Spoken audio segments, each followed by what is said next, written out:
Los estupefacientes estaban allí. Yo no puse los narcóticos allí.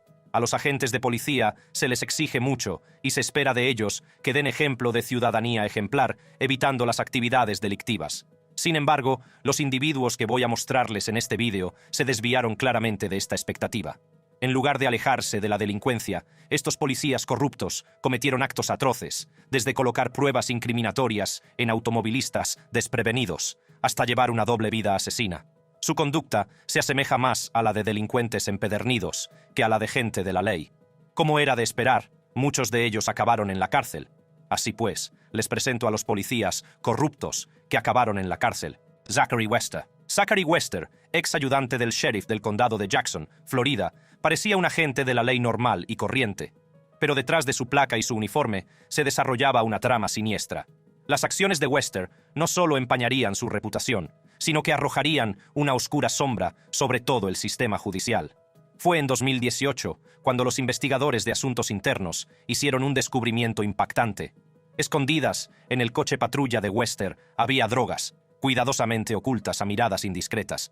Esta revelación provocó la suspensión inmediata de sus funciones y el inicio de una investigación a gran escala sobre sus actividades. El ex ayudante del sheriff Zachary Wester fue declarado culpable de múltiples cargos, entre ellos asociación ilícita, mala conducta oficial, falsificación de pruebas, perjurio, detención ilegal y posesión de sustancias controladas y parafernalia de drogas.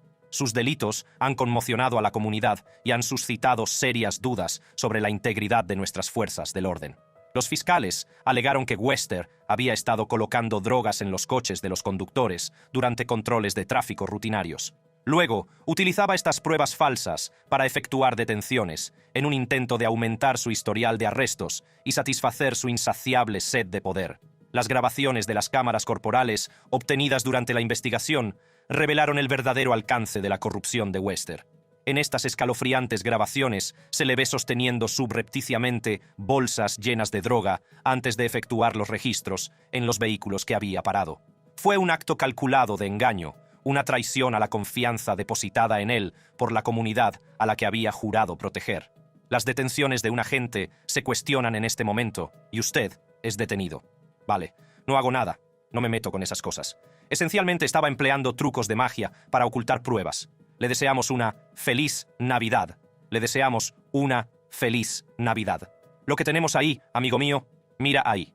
En un caso, el agente Wester paró a Teresa Odom por una luz de freno defectuosa, y lo siguiente que ella supo es que estaba registrando su camión en busca de drogas. Nadie podría haber imaginado que las drogas que dijo encontrar eran en realidad plantadas por él. Teresa Odom, una de las víctimas de Wester, habló con valentía durante la vista de la sentencia, relatando el devastador impacto que sus acciones tuvieron en su vida. La reputación de Odom quedó manchada y se vio privada de un tiempo precioso con su nieto. A pesar de que negó vehementemente que las drogas fueran suyas, fue obligada a declararse inocente y recibió 4 años de libertad condicional. Afortunadamente, su condena ha sido anulada, pero las cicatrices de esta injusticia permanecerán para siempre. Las acusaciones contra Wester han tenido consecuencias de gran alcance. A raíz de la investigación, tuvieron que retirarse los cargos en casi 120 casos entre 2016 y 2018. Personas inocentes fueron detenidas y encarceladas injustamente, y sus vidas se vieron alteradas para siempre por las acciones de un policía corrupto. A medida que se desarrollaba el juicio, la esposa de Wester y otras personas suplicaron clemencia, pintando la imagen de un hombre bueno, religioso y voluntario en la comunidad. Más de 50 personas enviaron cartas al juez expresando su apoyo a Wester. Pero el tribunal no se dejó influir por estas súplicas, pues las pruebas contra él eran abrumadoras. En el juicio, el juez habló del inconmensurable daño que causaría al sistema judicial estadounidense. El tribunal lo declaró culpable de múltiples cargos y fue condenado a 12 años de prisión. Sin embargo, no todo el mundo cree que se hiciera justicia el día de su sentencia. Sin embargo, el fiscal que sacó a la luz el juicio reaccionó así al veredicto. Obviamente, algunas de las víctimas van a sentir que no se hizo justicia, y sé que hay miembros de la comunidad que lo van a sentir así. Pero un jurado tiene que ir en lo que se le presenta, y no lo que se escucha en la comunidad. Y creo que este jurado hizo un buen trabajo y se tomó su tiempo. Eric de Valkenaeris, acusado de homicidio involuntario por la muerte de Cameron Lamb en 2019. El caso de Eric de Valkenaer, un exdetective de la policía de Kansas City, ha enviado ondas de choque a través de la comunidad y encendió una conversación a nivel nacional sobre la responsabilidad policial. De Valkenaer fue declarado culpable de homicidio involuntario y acción criminal, armada en el tiroteo mortal de Cameron Lamb, un hombre negro de 26 años. Es la primera vez, desde 1941, que se juzga a un agente de policía de Kansas City por el homicidio de un hombre negro. El trágico incidente ocurrió el 3 de diciembre de 2019, cuando de Valkenaer se encontró con Lamb en su camioneta, dando marcha atrás en su propio garaje. Los acontecimientos que condujeron al tiroteo se desencadenaron cuando un helicóptero de la policía divisó una camioneta roja que perseguía a un Mustang púrpura a altas velocidades a través de un vecindario residencial. Los fiscales argumentaron que de Valkenaer actuó de forma imprudente al entrar en la propiedad de Lamb sin orden judicial, derribar una valla improvisada y disparar su arma a los pocos segundos de encontrarse con la camioneta. Durante los 4 días que duró el juicio, la defensa alegó que de Valkenaer, un veterano con 20 años de servicio en el Departamento de Policía de Kansas City y miembro de la Brigada de Delincuentes Violentos, estaba respondiendo a un peligro inminente y tenía motivos fundados para entrar en la propiedad de Lamb. Sin embargo, el juez J. Dale Youngs dictaminó que de Valkenaer y su compañero no tenían justificación para entrar en la propiedad, como hicieron ambos ese día. Youngs subrayó que Lamb tenía una expectativa de privacidad en su propiedad y que los agentes no tenían ni orden de detención, ni orden de registro, ni causa probable para obtener ninguna de las dos. Erika de Valkenaer, en el primer cargo. El delito clase E de homicidio involuntario en segundo grado.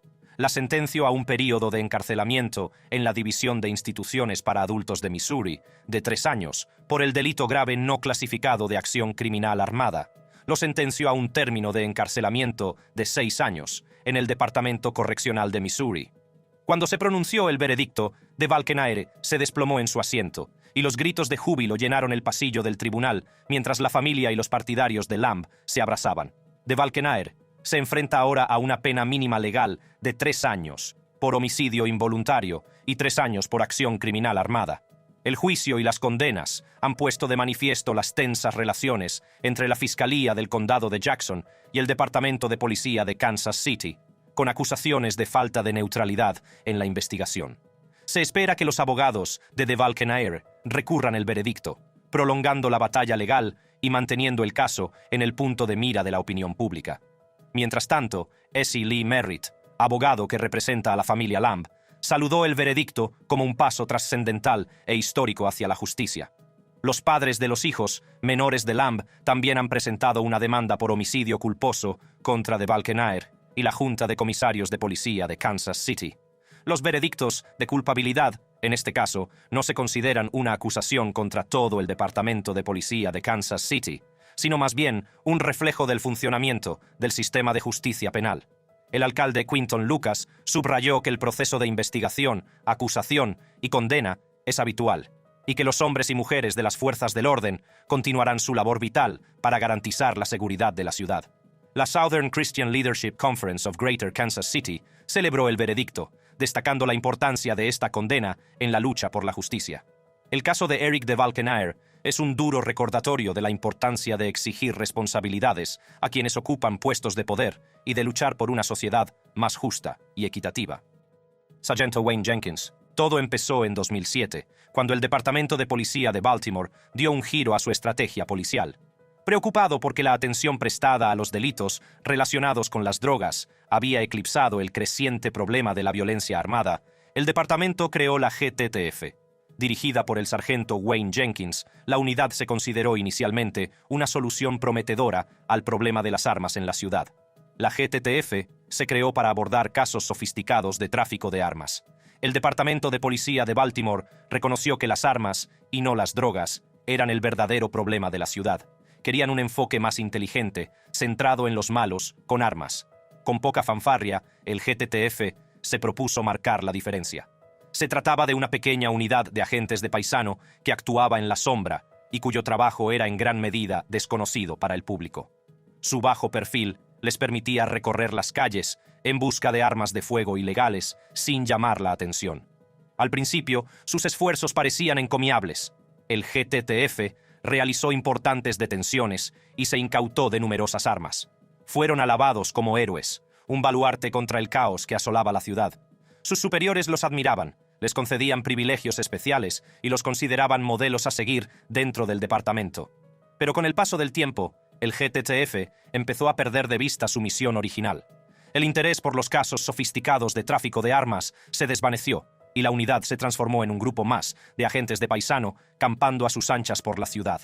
El GTTF perdió el rumbo. Se convirtió en un caldo de cultivo para la corrupción y el abuso de poder. Dejaron de operar dentro de los límites de la ley para convertirse ellos mismos en una empresa criminal.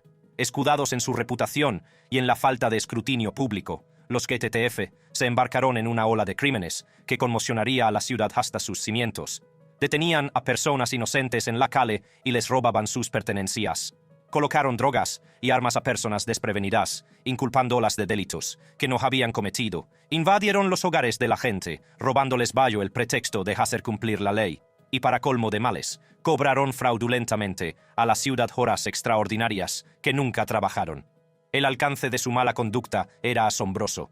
Durante años actuaron con impunidad, sin que nadie se percatara de sus actos o los denunciara. Mientras la atención pública se centraba en los casos de brutalidad policial, esta red de mentiras, robos y engaños quedaba sin control. Ni siquiera las protestas por la muerte de Freddie Gray, un joven afroamericano que falleció bajo custodia policial, contribuyeron a disuadir las actividades delictivas del GTTF. Mientras los funcionarios hablaban de reforma y rendición de cuentas, los agentes corruptos continuaban su reino del terror. Pero su reino de impunidad acabaría llegando a su fin. En un giro inesperado de los acontecimientos, una investigación sobre drogas en los suburbios puso inadvertidamente al descubierto las conexiones de un agente con una organización de narcotraficantes. Esta revelación dio lugar a una intervención telefónica del FBI, que recuerda a la trama de un drama policíaco. Ahora, un exsargento de la policía de Baltimore, con vínculos con el Grupo Especial de Rastreo de Armas, en desgracia, se enfrenta a sus propios cargos, por lo que, según la policía, hizo con un arma. En marzo de 2017, 8 miembros del GTTF fueron acusados y arrestados por cargos federales de robo, extorsión, fraude de horas extras y tráfico de drogas. Por fin salió a la luz la verdad sobre sus actividades delictivas. Fue un golpe de suerte que esta investigación sobre drogas en los suburbios condujera a la caída del GTTF. Los investigadores tropezaron con la verdad, tirando del hilo hasta que toda la red de corrupción se desenredó.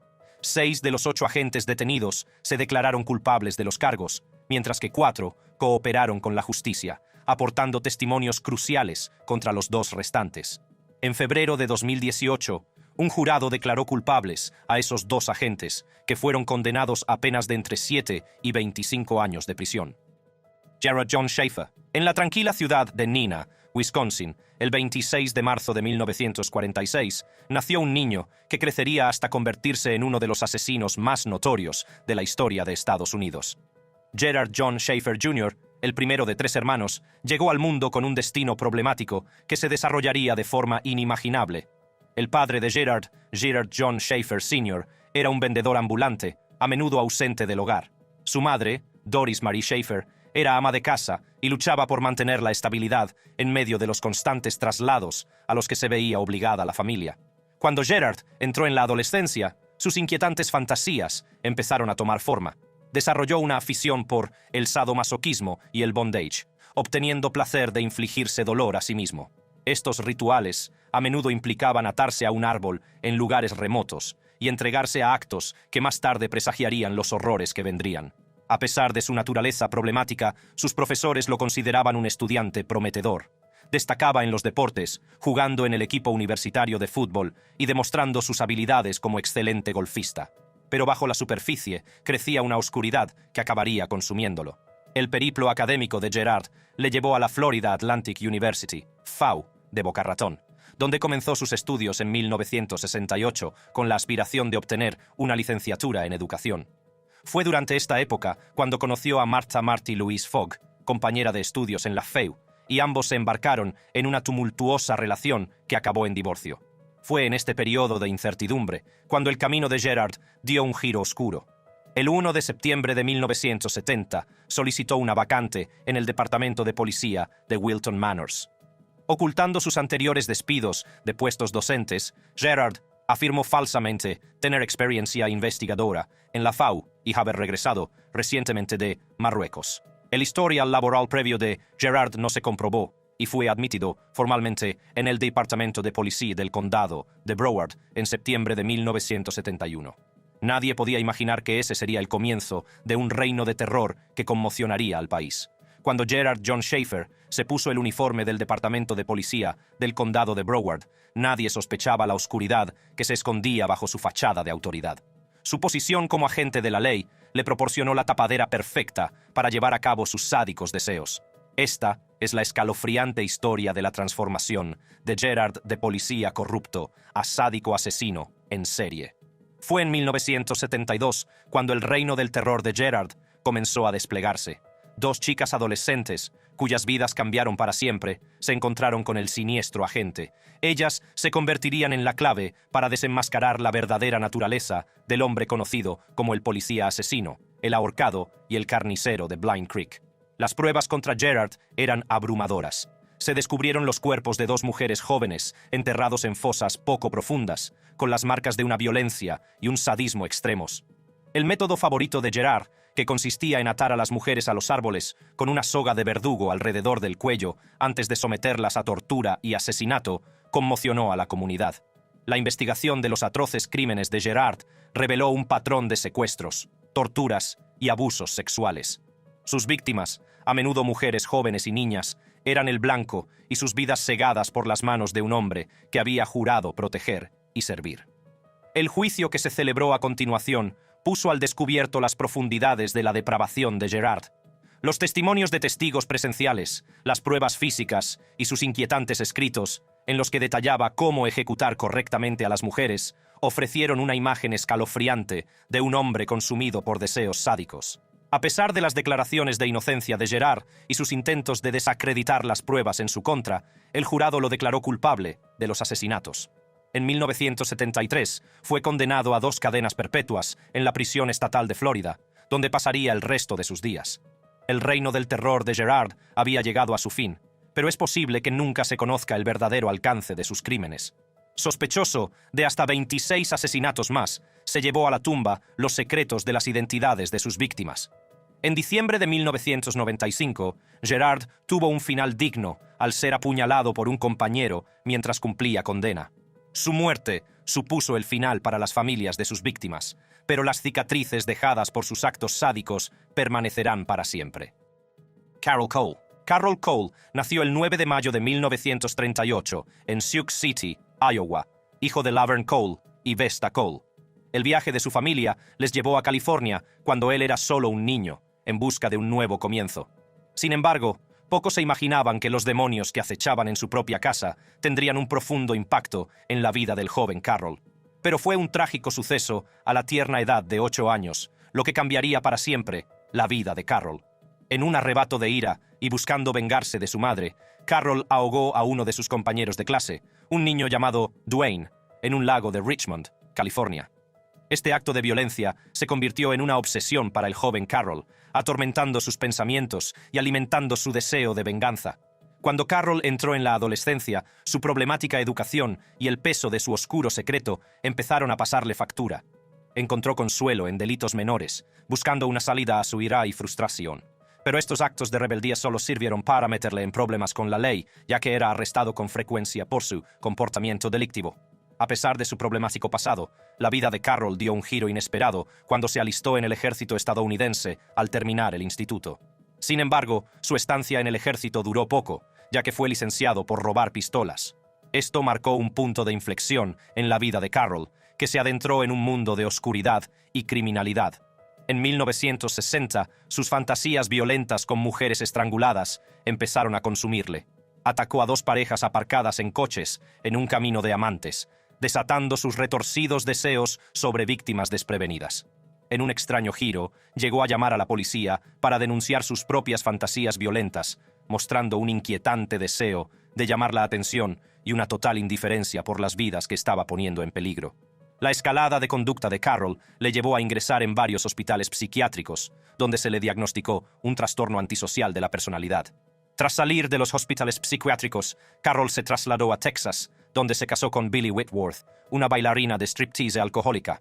Sin embargo, su matrimonio distaba mucho de ser estable y terminó en tragedia cuando Carroll incendió un motel, tras sospechar que Whitworth le era infiel.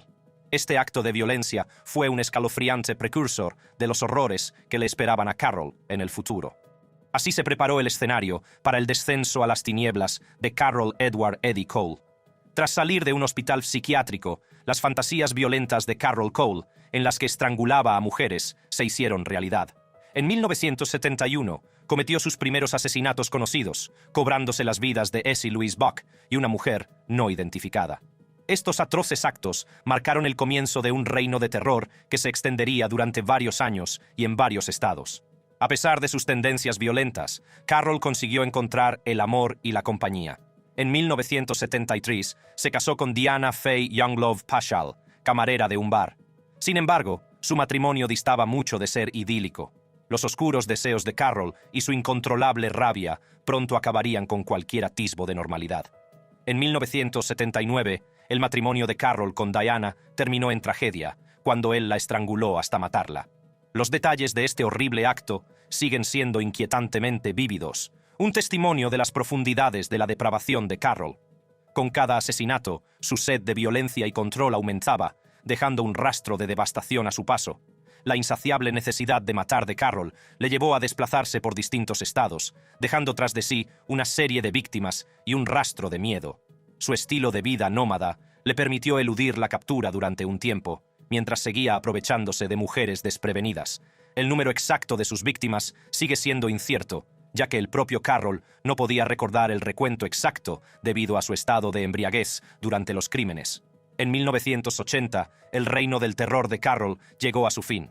Fue detenido y confesó al menos 14 asesinatos, lo que conmocionó tanto a las fuerzas del orden como a la opinión pública. La brutalidad y crueldad de sus crímenes conmocionaron a las comunidades a las que había aterrorizado. La detención y posterior condena de Carroll por 3 asesinatos en Texas en 1981 marcó un punto de inflexión en su vida. Fue condenado a cadena perpetua, pero su historia estaba lejos de terminar. Aún no se había descubierto el verdadero alcance de sus crímenes. En 1984, Carroll fue extraditado a Nevada, donde fue juzgado por la muerte por estrangulamiento de 2 mujeres.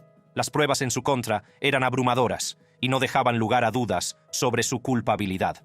La sala del tribunal se llenó de una mezcla de horror y fascinación a medida que los detalles de sus horripilantes actos quedaban al descubierto para que todos los oyeran. El 6 de diciembre de 1985, Carroll Edward Eddie Cole encontró su destino final. Fue ejecutado mediante inyección letal, poniendo fin a su reinado de terror. El mundo respiró aliviado al saber que este despiadado asesino en serie no volvería a caminar entre ellos. David Oliver, señoría, fui jefe del Departamento de Policía de Brimfield durante 10 años y 10 meses. Hubo un contrato colectivo en vigor durante todo el tiempo que estuve allí, y nunca hubo una queja. Nunca. David Oliver, antaño una figura respetada en las fuerzas del orden, adquirió notoriedad por sus comentarios humorísticos sobre los delincuentes en la página de Facebook del Departamento de Policía de Brimfield. Pero tras la fachada de ingenio y encanto, acechaba una verdad más oscura. En 2015, el mundo de Oliver se vino abajo cuando fue condenado por 4 cargos de delitos menores, incluida la agresión a una agente de policía que le acusó de acoso sexual. Estos cargos no eran más que la punta del iceberg, que revelaba un patrón de corrupción y abuso de poder que había plagado el mandato de Oliver como jefe de policía. El proceso judicial arrojó luz sobre una serie de sucesos espeluznantes ocurridos bajo la vigilancia de Oliver. Se reveló que había participado en sobornos, aceptando pagos ilícitos a cambio de hacer la vista gorda ante actividades delictivas. El tráfico de drogas, el juego ilegal e incluso los chanchullos de protección eran solo algunos de los delitos que Oliver había permitido que prosperaran bajo su liderazgo. Pero fue la agresión a una agente de policía lo que acabó provocando su caída. La víctima, que valientemente denunció la mala conducta de Oliver, describió un entorno de trabajo tóxico en el que el acoso y la intimidación eran la norma. El abuso de poder de Oliver había creado una cultura del miedo en el departamento, donde quienes se atrevían a denunciar eran silenciados o sufrían represalias. A medida que se desarrollaba el juicio, la opinión pública quedó conmocionada por el alcance de la corrupción de Oliver. Las pruebas presentadas mostraban la imagen condenatoria de un hombre que había traicionado la confianza de su comunidad y empañado la reputación de las fuerzas del orden. El proceso judicial fue seguido de cerca por los medios de comunicación que convirtieron el caso de Oliver en un escándalo nacional. El ex jefe de policía de Brimfield, David Oliver, ha sido declarado culpable de múltiples cargos, entre ellos agresión y soborno.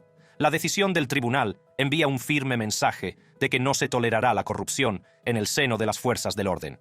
La juez que presidía el caso, Lori Pittman, pronunció un veredicto mordaz, destacando la falta de remordimiento de Oliver y su incapacidad para asumir la responsabilidad de sus actos. Pittman hizo hincapié en la importancia de exigir responsabilidades a quienes ocupan puestos de poder y afirmó que nadie está por encima de la ley. Tras su condena, Oliver se dirigió al tribunal para expresar que había cambiado como persona y que la experiencia le había hecho sentir humilde. Sin embargo, al juez Pittman no le convenció su falta de verdadero remordimiento y su incapacidad para reconocer plenamente el daño que había causado.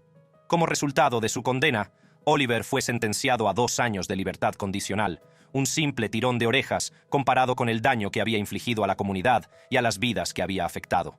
Además, se le obligó a renunciar a su certificado de agente de policía, lo que puso fin a su carrera policial.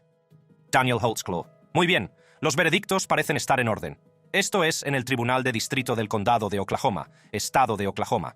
El Estado de Oklahoma contra Daniel K. Holtzclaw. Caso número CF 2014-5869.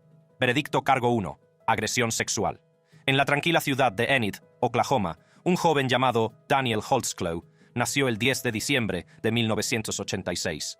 Nadie podía imaginar que este chico, aparentemente normal, se convertiría en uno de los policías corruptos más famosos de la historia de Estados Unidos. Daniel era hijo de Eric Holtzclaw, teniente del Departamento de Policía de Enid, y de Kumiko Holtzclaw, de madre japonesa. Con un agente de la ley como padre, parecía casi destinado a que Daniel siguiera sus pasos. A medida que crecía, Daniel destacó tanto académica como deportivamente. Estudió en el Enid High School, donde era conocido por su dedicación y liderazgo en el campo de fútbol como defensa. Pero no solo destacaba por sus proezas deportivas. Daniel tenía un gran interés por la justicia penal, lo que le llevó a estudiar en la Eastern Michigan University. En 2001, el sueño de Daniel se hizo realidad al vestir con orgullo el uniforme del Departamento de Policía de Oklahoma City. Estaba ansioso por servir y proteger a su comunidad, creyendo que podría marcar una diferencia positiva en las vidas de aquellos con los que se encontrara. Sin embargo, nadie sabía que tras la fachada de un agente entregado a su trabajo, Daniel Holtzclaw ocultaba un lado oscuro y siniestro. Fue durante su época de policía cuando Daniel empezó a abusar de su posición de poder. Utilizaba su acceso a información confidencial para perseguir a personas vulnerables, en concreto a mujeres afroamericanas con antecedentes penales. Este comportamiento calculado y depredador acabaría provocando su caída. El modus operandi de Holtzclaw era escalofriantemente metódico. Comprobaba los antecedentes de mujeres con órdenes de detención pendientes o antecedentes penales y utilizaba esta información para coaccionarlas y manipularlas en encuentros sexuales. Las mismas personas a las que había jurado proteger se convertían en sus víctimas, atrapadas en una red de miedo y abuso. El delito que finalmente condujo a la detención de Holtzclaw ocurrió en la madrugada del 18 de junio de 2014. Tras terminar su turno en la zona noreste de Oklahoma City, se dirigía a su residencia cuando realizó un control de tráfico sin informar a la central de policía ni comprobar los antecedentes de la conductora. La conductora, Jani Ligons, una mujer de 57 años que pasaba por la zona empobrecida que Holtzclaw tenía en el punto de mira, no tenía ni idea de los horrores que le esperaban. Holtzclaw la obligó a levantarse la camisa y bajarse los pantalones antes de someterla a un degradante acto de agresión sexual. Aterrorizada por su vida, Ligons se armó de valor y denunció los hechos a la policía. Su valentía pondría en marcha una cadena de acontecimientos que sacarían a la luz la verdadera naturaleza de Daniel Holtzclaw y lo llevarían ante la justicia. Cuando Holtzclaw se presentó en la comisaría de Spring Lake al día siguiente por la tarde para hacer su turno diario, los detectives Kim Davis y Rocky Gregory le apartaron. Lo condujeron a la unidad de delitos sexuales del departamento, donde sería sometido a un interrogatorio de 2 horas. Durante el interrogatorio, Holtzclaw negó con vehemencia todas las acusaciones de mala conducta durante la parada de Legons. Sin embargo, los detectives tenían pruebas y declaraciones de su novia, Kerry Hunt, que contradecían sus afirmaciones. Tenían claro que Holtzclaw estaba faltando a la verdad. Aunque Holtzclaw fue puesto en libertad tras el interrogatorio, su vida como agente de policía había terminado. Se le confiscaron las tarjetas de comisión y de ingreso, el uniforme, las placas, las armas de fuego, la radio y las llaves del vehículo policial que se le había asignado. Se le concedió una baja administrativa remunerada indefinida, a la espera de una investigación más exhaustiva. 2 meses después, el 21 de agosto de 2014, Holtzclaw fue detenido y acusado de 16 delitos de abuso sexual.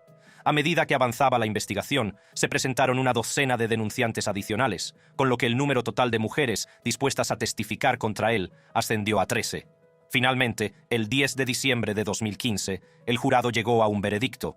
La sala contuvo la respiración mientras el juez leía los cargos contra Holtzclaw. Culpable. La palabra resonó en la sala, trayendo una mezcla de alivio, reivindicación y cierre a las víctimas y sus partidarios. Holtzclaw fue declarado culpable de 18 de los cargos, entre ellos violación en primer grado, agresión sexual, exhibicionismo, acoso, sodomía oral forzada y allanamiento de morada. El jurado recomendó una pena de 263 años de prisión, lo que garantizaba que nunca volvería a salir en libertad. Desmond Mills era el 7 de enero de 2023, cuando Tyre Nichols, un hombre negro de 29 años, fue detenido por miembros de la unidad Scorpion del Departamento de Policía de Memphis. Los agentes alegaron que habían dado el alto a Nichols por conducción temeraria, pero lo que siguió fue una espeluznante muestra de brutalidad policial. Las grabaciones de las cámaras corporales de la policía y de una cámara montada en un poste cercano captaron los acontecimientos que se desarrollaron aquel día. Los agentes, todos los miembros de la unidad Scorpion, sacaron a Nichols de su coche e inmediatamente recurrieron al uso excesivo de la fuerza. Le rociaron gas pimienta y le aplicaron descargas eléctricas, dejándole desorientado e indefenso. A pesar de la agresión, Nichols consiguió zafarse de los agentes e intentó huir, pero su huida duró poco, ya que otros 5 agentes lo alcanzaron y continuaron con la brutal agresión. Le propinaron puñetazos, patadas, le rociaron con gas pimienta e incluso le golpearon con una porra. Finalmente, Nichols fue esposado y abandonado en estado crítico. Fue una muestra espeluznante de abuso de poder y de total desprecio por la vida humana. Pero la brutalidad no terminó ahí. Cuando los médicos llegaron al lugar de los hechos, no prestaron asistencia durante 16 minutos. Cada segundo contaba, pero esos preciosos minutos se esfumaron, agravando aún más el estado crítico de Nichols. Nichols acabó ingresando en el hospital, pero sus heridas eran demasiado graves. 3 días después, sucumbió trágicamente al traumatismo cráneoencefálico, y su vida se vio truncada por las mismas personas que se suponía que debían protegerle y servirle. La publicación del vídeo conmocionó a toda la comunidad y provocó una indignación generalizada. La gente se echó a la calle, exigiendo justicia para Tyre Nichols y el fin de la brutalidad policial. Las imágenes de la brutal paliza se grabaron en la conciencia colectiva y dieron pie a un debate nacional sobre la urgente necesidad de reformar la policía. Los medios de comunicación de todo el país cubrieron ampliamente la historia, sacando a la luz los problemas sistémicos de las fuerzas del orden y el uso desproporcionado de la fuerza contra las personas de raza negra. The New York Times, Fox News y CNN, entre otros, ofrecieron información actualizada sobre el caso, ampliando los llamamientos a la rendición de cuentas y la justicia. La Oficina de Investigación de Tennessee y el Departamento de Justicia de Estados Unidos abrieron rápidamente investigaciones sobre el incidente, decididos a descubrir la verdad y a hacer que los responsables rindieran cuentas de sus actos. La autopsia confirmó lo que el mundo ya sabía. La muerte de Tyre Nichols fue un homicidio, causado por la fuerza brutal que se le infligió. Los 5 agentes que agredieron a Nichols fueron dados de baja del Departamento de Policía de Memphis y detenidos con cargos que incluían asesinato en segundo grado. Los engranajes de la justicia se pusieron en marcha, pero la lucha por la justicia estaba lejos de terminar. Uno de los agentes, Desmond Mills, tomó una decisión sorprendente. Se declaró culpable de los cargos federales de uso excesivo de la fuerza y obstrucción a la justicia. En un sorprendente giro de los acontecimientos, Mills accedió a cooperar con los fiscales en otros casos, lo que podría poner al descubierto el alcance de la corrupción en el cuerpo de policía. Mills sigue en libertad bajo fianza, a la espera de la vista para dictar sentencia el 22 de mayo. El juez decidirá en última instancia su destino, pero la declaración de culpabilidad envía un poderoso mensaje de que nadie está por encima de la ley, ni siquiera quienes han jurado protegerla. No obstante, el jurado ha prometido no recomendar más de 16 años por su declaración. El funeral de Nichols fue un acto sombrío, al que asistieron la vicepresidenta de Estados Unidos, Kamala Harris, y el reverendo Al Sharpton, que pidieron reformas policiales. La trágica pérdida de Tyre Nichols nos recuerda con crudeza la urgente necesidad de una reforma integral de la policía y la continua lucha por la justicia racial en Estados Unidos. Benjamin Gilson. Un nuevo vídeo muestra el momento en que un coche de policía choca contra un motorista en el norte de Sacramento. Ese motorista, Denzel Broadhurst, de 61 años, murió más tarde en el hospital. Era el verano de 2022, cuando se produjo la tragedia en las calles de Sacramento. El agente Benjamin Gilson, miembro de confianza del cuerpo de policía, estaba de servicio, patrullando la ciudad que había jurado proteger. Nadie sabía que ese día marcaría un punto de inflexión en su vida, uno que le llevaría a la perdición. Aquel fatídico día, el agente Gilson conducía su coche patrulla para responder a una llamada de auxilio. Mientras corría por las calles de la ciudad, su atención estaba dividida, centrada en la urgencia de la situación. Con las prisas, no se percató de que se aproximaba un cruce en el que un motorista se abría paso inocentemente entre el tráfico. En una fracción de segundo, el coche patrulla del agente Gilson colisionó con el motorista y el impacto retumbó en el aire. Los testigos describieron la escena como caótica, con el sonido de los neumáticos chirriando y la visión de vehículos destrozados. El motorista, sorprendido por la repentina colisión, no tuvo oportunidad de evitar el desastre inminente. Los servicios de emergencia acudieron inmediatamente al lugar, pero ya era demasiado tarde. El motorista había sucumbido a sus heridas, su vida trágicamente truncada por las imprudentes acciones del agente Gilson. El otrora prometedor agente, al que se había confiado el deber de proteger y servir, se había convertido en el autor de un crimen atroz. La oficina del fiscal del distrito no perdió tiempo en iniciar una investigación sobre el incidente. Las pruebas contra el agente Gilson eran abrumadoras y no dejaban lugar a dudas. El accidente fue el resultado directo de su negligencia y desprecio por la seguridad de los demás en la carretera. El caso contra el oficial Gilson fue a juicio, donde la oficina del fiscal del distrito presentó un caso convincente, destacando su comportamiento imprudente y las consecuencias devastadoras que tuvo en la víctima y su familia. La sala del tribunal se llenó de tensión mientras el jurado escuchaba los desgarradores detalles del accidente. Tras una cuidadosa deliberación, el jurado llegó a un veredicto. Benjamin Gilson, el otrora respetado agente de policía, fue declarado culpable de homicidio involuntario. La sala del tribunal estalló en una mezcla de emociones, y la familia de la víctima encontró cierto consuelo en el hecho de que se había hecho justicia. Sin embargo, la historia no termina ahí. En un sorprendente giro de los acontecimientos, el agente Gilson se declaró culpable de una oferta hecha por el tribunal de 90 días en la cárcel del condado. Esta decisión se encontró con la objeción de la oficina del fiscal del distrito, que creía que se merecía un castigo más severo. No obstante, el tribunal aceptó la petición de Gilson, suspendiendo la condena de 90 días, hasta que cumpliera 100 horas de servicios comunitarios relacionados con los veteranos. Este resultado indignó a muchos miembros de la comunidad. Se preguntaron si realmente se había hecho justicia, ya que Benjamin Gilson parecía haberse librado de un castigo más severo. La decisión de suspender su condena suscitó inquietud acerca de la responsabilidad de los funcionarios encargados de hacer cumplir la ley y la posibilidad de un trato preferente en el sistema judicial.